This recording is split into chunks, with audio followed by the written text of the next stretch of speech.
एक कहानी सुनने के बाद फोकस 100 गुने तक बढ़ जाएंगे। शरीर में बल बढ़ाने की विद्या। A Buddhist story on focus. A Buddhist story on motivational story by Buddha in Hindi. एक कहानी को शुरू करने से पहले आप कमेंट बॉक्स में ओम बुद्धाय नमः लिख दें और वीडियो को लाइक कर दें। चलिए आज की कहानी को शुरू करते हैं। इस कहानी को आपको बहुत ही ध्यानपूर्वक सुनना और समझना होगा। इस कहानी की हर एक सीख को अपने जीवन में उतारना होगा, तभी इस कहानी का मकसद पूरा हो सकेगा। क्योंकि इस कहानी में कुछ ऐसे रहस्य है, कुछ ऐसी बातें हैं जिसे जानने के बाद आपको ये एहसास होगा कि आपका सबसे बड़ा धन क्या है।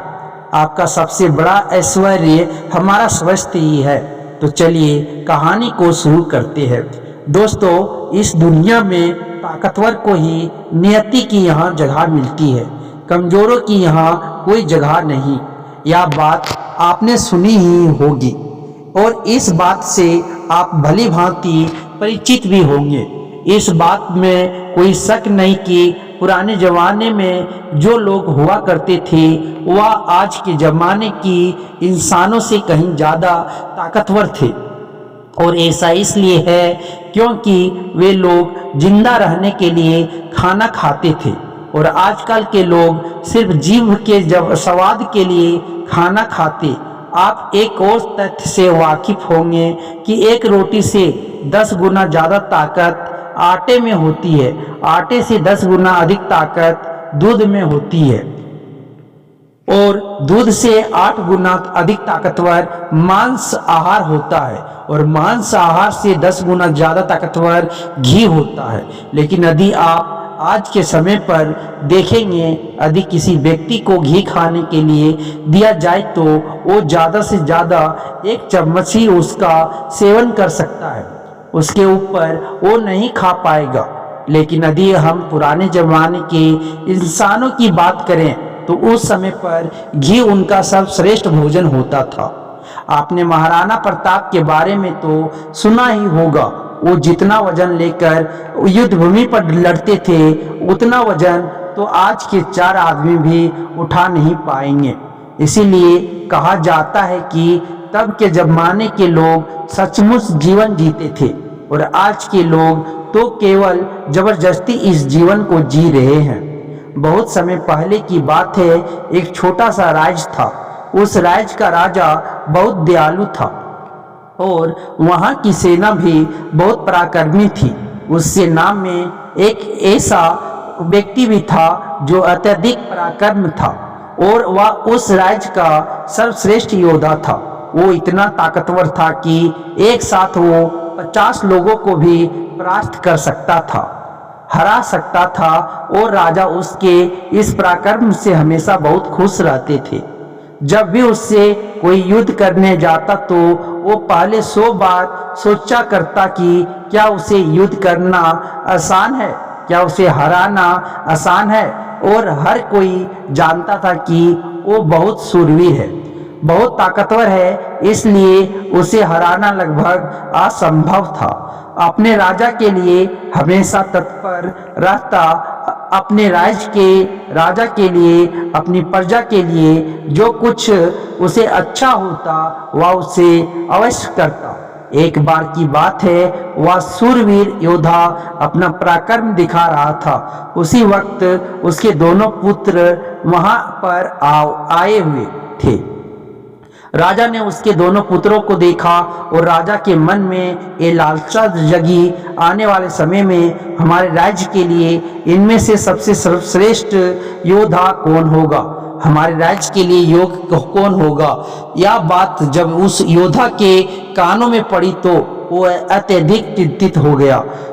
उस योद्धा के 2 पुत्र थे। जो बड़ा वाला बेटा था वो हर चीज का हुनर सीख चुका था, फिर चाहे वो तलवारबाजी हो, लोगों से बोलना हो, आग से खेलना, हर तरफ की चालबाजी से वो संपूर्ण था।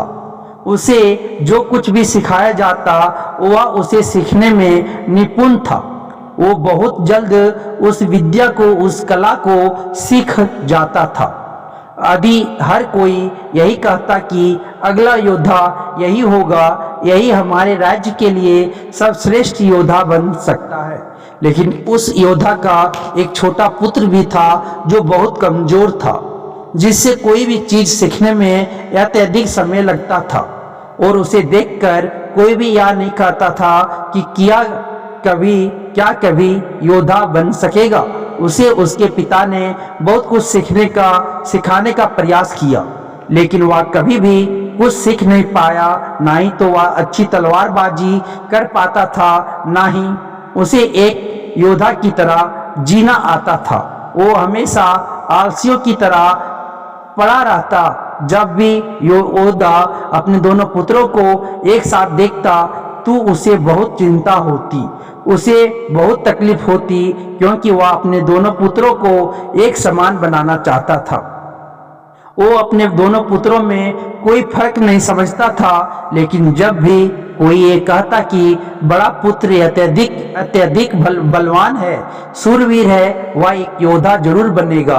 और जब वहीं पर छोटे पुत्र के लिए कोई ये कहता ये तो कमजोर है, आलसी है, ये भला क्या कर पाएगा, या सुन उस योद्धा को बहुत तकलीफ होती, बहुत दुख होता। लेकिन वो योद्धा यह जानता था कि इसमें उसके छोटे बेटे की कोई गलती नहीं है। उसका व्यवहार दूसरों से अलग है और ये दूसरों से थोड़ा कमजोर है, लेकिन इससे कुछ बातों पर ध्यान रखना होगा, तभी ये दूसरों के साथ पराक्रमी बन सकता है, दूसरों जैसा तलवारबाज बन सकता है, दूसरों जैसा सर्वश्रेष्ठ योद्धा भी बन सकता है। इस बात का ध्यान रखते हुए वो योद्धा अपने उस बेटे को लेकर एक गुरु के पास पहुंचा। ये वही आश्रम था जहां उस योद्धा ने भी शिक्षा ग्रहण की थी। वह उस गुरु को भली भांति जानता था और ये भी जानता था कि वो गुरु उसके छोटे बेटे को शिक्षा अवश्य देंगे, जिससे वहां भी अन्य लोगों की तरह पराक्रमी और सूरवीर बन सकता है। वो भी उन गुरु के पास ले गया, उन्हें प्रणाम किया और कहने लगा, हे गुरु, मैं चाहता हूं कि मेरा बच्चा आपसे शिक्षा ग्रहण करे। ये थोड़ा आलसी है, थोड़ा कमजोर है और ये भी कुछ सीखना ही नहीं चाहता, जबकि मेरा बड़ा बेटा बहुत साहसी है, सूरवीर है, ताकतवर है, पराक्रमी है और इस राज्य को ऐसे ही लोगों की आवश्यकता है। लेकिन मेरा ये छोटा बेटा जो कि मेरी चिंता का कारण बना हुआ है, मैं चाहता हूं कि अभी पराक्रमी बने, सूरवीर बने, ताकतवर बने, ताकि इस राज्य का हर कोई इसके भी गुण गाए। मैंने बहुत प्रयास किए, मैंने कई तरह के उपाय भी किए ताकि अपने जीवन में कुछ कर सके, कुछ सीख सके, लेकिन ये कभी कुछ सीखना ही नहीं चाहता। मैं चाहता हूं कि मेरे दोनों पुत्र एक बराबर, किसी में कोई कमी ना, इन दोनों को एक बराबर अधिकार मिले, लेकिन यह अपने आलस के कारण, अपनी कमजोरी के कारण हमेशा पीछे रह जाता है। मैंने इसे कई बार समझाया, लेकिन यह है कि मेरी बातों को मानता ही नहीं। मैं अपने दोनों बेटों में कोई भेदभाव नहीं रखना चाहता, मैं दोनों को एक बराबर बनाना चाहता हूँ। उस योद्धा की ये सारी बातें सुनकर वह गुरु उस योद्धा से कहते हैं, मैं जानता हूँ तुम्हारे पुत्र को क्या तकलीफ है, मैं इसे वैसा ही बना दूंगा जैसा तुम चाहते हो, लेकिन इसके लिए तुम्हें इसे कुछ दिन के लिए मेरे पास यहाँ पर आश्रम में छोड़ना होगा। और मैं तुम्हें यकीन दिलाता हूँ कि जब तुम वापस इसे लेने जाओगे तो तुम्हें तुम्हारा यह पुत्र इस प्रकार नहीं दिखेगा। इसकी जगह पर तुम्हें वो पराक्रमी, वो ताकतवर बेटा मिलेगा जैसा तुम चाहते हो। वह गुरु अत्यधिक आत्मज्ञानी थे, बस उस योद्धा के पुत्र को देखकर यह समझ चुके थे कि उसे क्या तकलीफ है और उसे किस तरह से ठीक किया जा सकता है, उसे किस तरह से पराक्रमी बनाया जा सकता है, क्योंकि आखिर वो एक ऐसा योद्धा का पुत्र है जिसे अभी तक कोई हरा नहीं सका था। बस उसे इस बात का एहसास करवाना ही काफी था। उस गुरु के कहने पर अपने पुत्र को वहीं पर छोड़कर वापस अपने घर की ओर लौट जाता है। उसके बाद उस योद्धा का वह पुत्र एक शिष्य बनकर उस गुरु के आश्रम में रहने लगता है। वहाँ के सारे कामकाज करने लगता है। वहाँ पर वो सीखने लगता है, समझने लगता है और इसी प्रकार कई दिन बीत जाते हैं। और एक दिन सही समय आने पर वह गुरु उस योद्धा के पुत्र से कहते हैं, चलो आज मैं तुम्हें कुछ दिखाना चाहता हूँ। इतना कहकर वह गुरु उस योद्धा के पुत्र का हाथ पकड़ लेते और उसे लेकर एक पहाड़ी की ओर ऊपर की ओर बढ़ चलते। उस पहाड़ी की ऊपरी छोर पर ले जाकर वह गुरु उस पुत्र से कहते हैं, आज मैं तुम्हें कुछ सिखाने वाला हूँ। पुत्र, तुम्हें ध्यान से सीखना होगा, क्योंकि यदि तुमने आज से ये बात नहीं सीखी तो तुम अपने जीवन भर कुछ नहीं कर पाओगे, कुछ नहीं सीख पाओगे और हमेशा लोग तुम्हें कमजोर और असहाय समझेंगे। और इसी दृष्टि से तुम्हें देखा जाएगा। धीरे धीरे कई दिन बीत चुके हैं और अब तुम्हारे घर जाने का वक्त भी करीब आ चुका है। इसलिए आज मैं तुम्हें यहाँ पर लेकर आया हूँ ताकि मैं तुम्हें सिखा सकूँ या समझा सकूँ कि तुम इस धरती पर क्यों आए, तुम्हारे आने का क्या कारण है। इतना कहकर वो गुरु उस पुत्र को ऊपर की ओर इशारा करते हुए कहते हैं, ऊपर ध्यान से देखो। उस चील ने अपने पंजों में अपना नवजात शिशु रखा हुआ है। वह चील ऊपर की ओर बढ़ती चली जा रही थी, इतनी ऊंची जाती कि बादलों को चीरकर ऊपर बढ़ती चली जाती और वहां पर जाकर वो अपने बच्चे को छोड़ दे।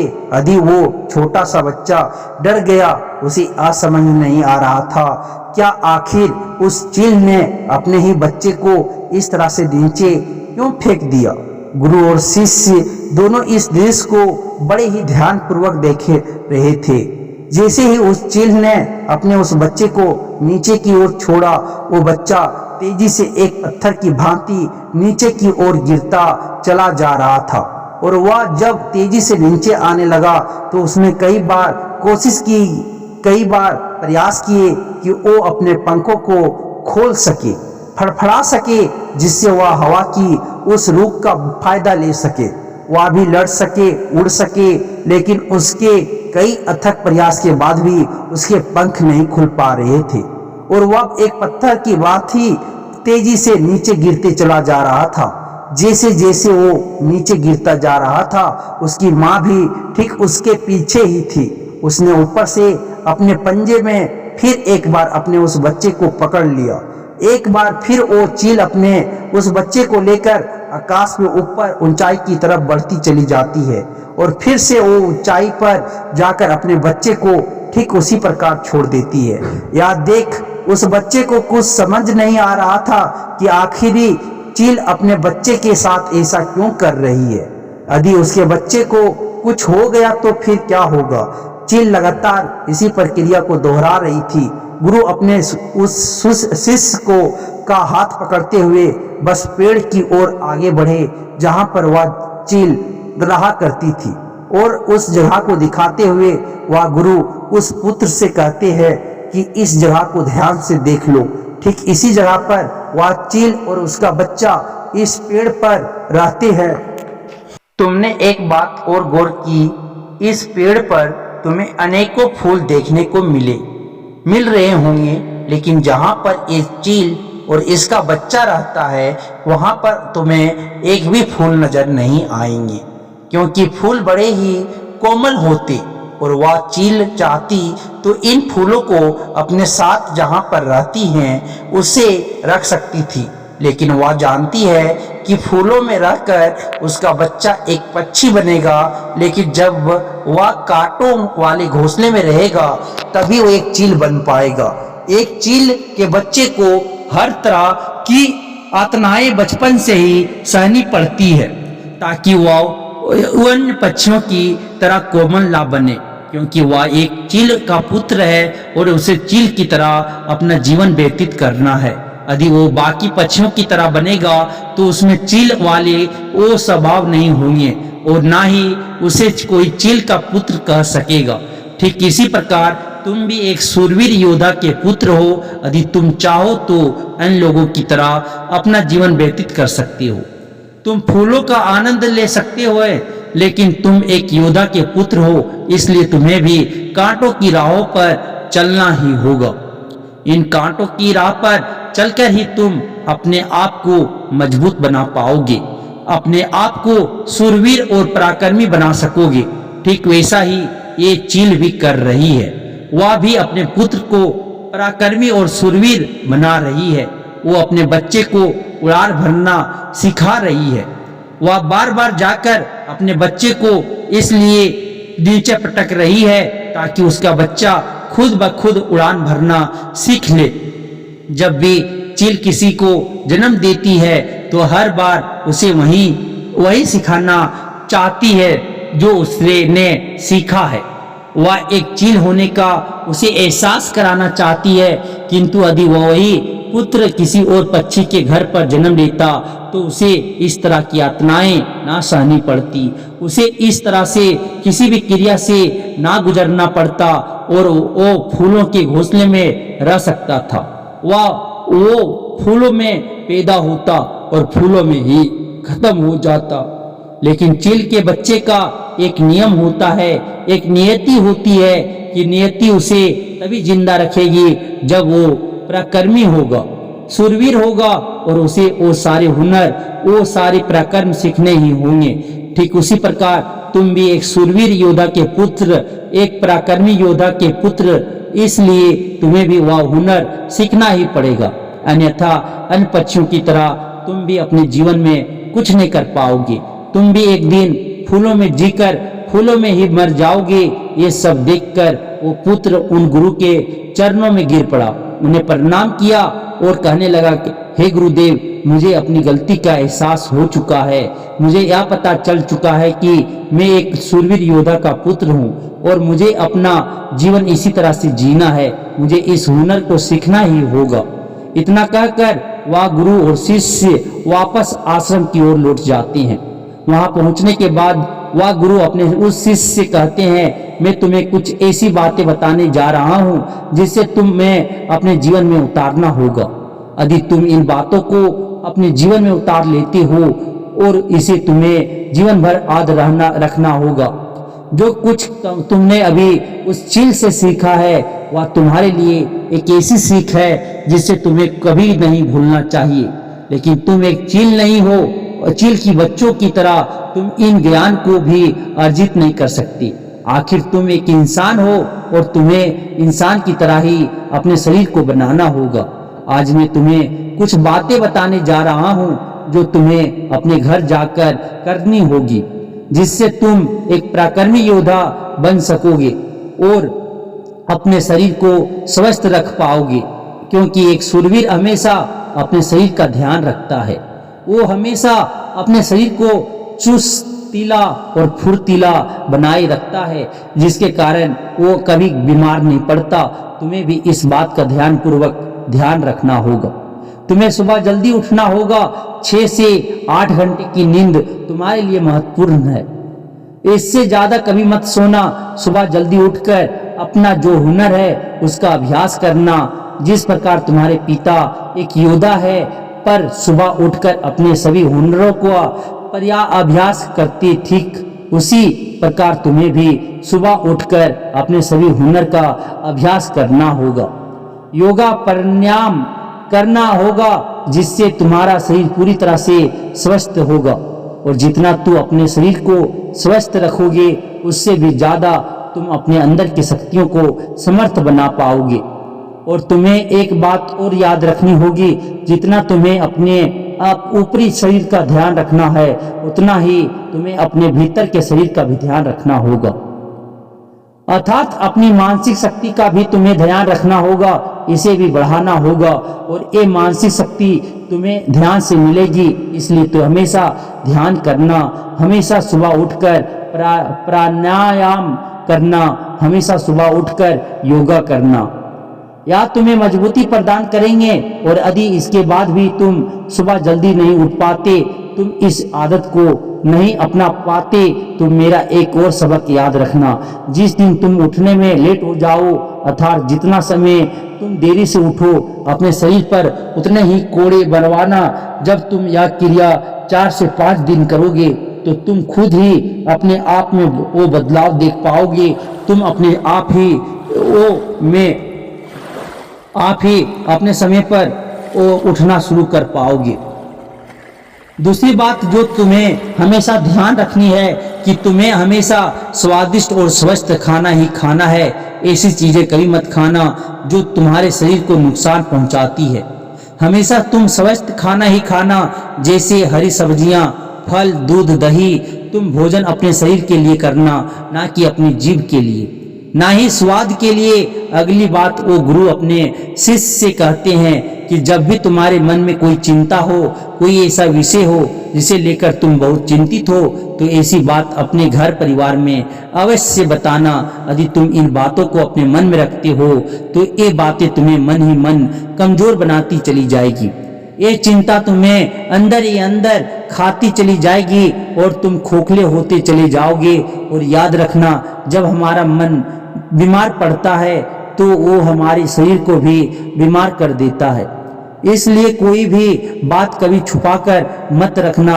हर बात अपने घर वालों और अपने परिवारों को अवश्य बताना। आगे वह गुरु अपने उस शिष्य से कहते हैं, हमेशा सकारात्मक सोच रखना, कभी भी नकारात्मक विचार अपने दिमाग में आने मत देना। सबके जीवन में उतार और चढ़ाव तो आते ही रहते हैं। सभी के जीवन में सुख और दुख लगा ही रहता है, कभी अच्छा तो कभी बुरा। जीवन इसी प्रकार चलता है। तुम्हारे जीवन में समय चाहे कैसा भी क्यों ना हो आए, लेकिन तुम्हें हमेशा एक सकारात्मक सोच ही अपनानी है, जिससे तुम अपने जीवन में आने वाली कठिन से कठिन परिस्थितियों का सामना हंसते हुए और बड़ी ही सरलता से उसका सामना कर सको और जीवन में आगे बढ़ पाओगे। अगली बात जो तुम्हें याद रखनी चाहिए, क्यों तुम्हें हमेशा मुस्कुराते रहना है, क्योंकि एक योद्धा यदि चिंतित हो तो उसका राज भी चिंतित हो सकता है।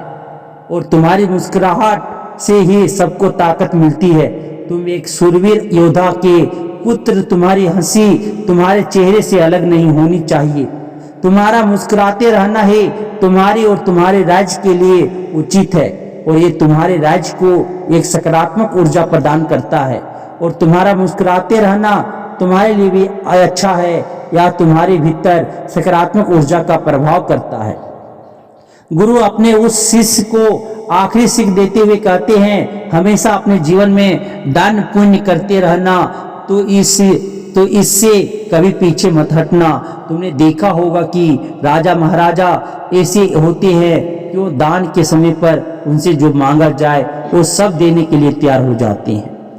फिर चाहे आप उनका राजपाट ही क्यों ना मांग ले, दान पुण्य करना अत्यधिक जरूरी है। और ऐसा नहीं कि दान में तुम केवल धन ही दो, तुम किसी की भी मदद कर सकते हो। इसलिए दान पुण्य के समय पर तुम्हें कभी पीछे नहीं हटना चाहिए। जब हम दान करते हैं तो हमारे मन में एक अजीब सी खुशी महसूस होती है, हमारा मन बहुत खुश होता है, हम बहुत अच्छा महसूस करते हैं, और ये खुशी हमारे शरीर को और भी ज़्यादा मजबूत बनाती है। लोगों में यह गलत धारणा है कि जब हम दान करते हैं तो हमारी संपत्ति घटती है, लेकिन ऐसा नहीं है। जब हम दान करते हैं तो इससे हमारी संपत्ति घटती नहीं बल्कि बढ़ती चली जाती है। इसलिए दान करने से कभी पीछे मत हटना। जब भी तुम्हें मौका मिले, जैसा भी तुम्हें मौका मिले, तुम दान अवश्य करना। इतना कहकर गुरुवर शांत हो गए और शिष्य उन गुरु के चरणों में प्रणाम करके उनसे कहता है, हे गुरु, आपने जो मुझे शिक्षा दी है, ये शिक्षा मैं अपने जीवन भर याद रखूंगा, इसे मैं कभी भुला नहीं पाऊंगा। हे गुरु, अब मुझे आज्ञा दीजिए, मैं अपने घर जाना चाहता, अपने पिता की तरह एक पराक्रमी योद्धा बनना चाहता हूँ। इतना कहकर वह शांत हो जाता है और गुरु उसे आशीर्वाद देते हुए उस शिष्य को उसके घर जाने की आज्ञा प्रदान करते हैं। दोस्तों, उम्मीद है कि आपने आज की इस कहानी से जरूर कुछ ना कुछ सीखा होगा। तो आज की इस कहानी में आपने जो कुछ भी सीखा है, आप उसे अपने जीवन में जरूर उतारोगे, क्योंकि ये बातें आपका जीवन बदल कर रख देंगी। और अगर आपको ये कहानी थोड़ी सी भी अच्छी लगी हो तो इस कहानी को अपने दोस्तों के साथ शेयर करना ना भूलें। नमो बुद्धाय, धन्यवाद।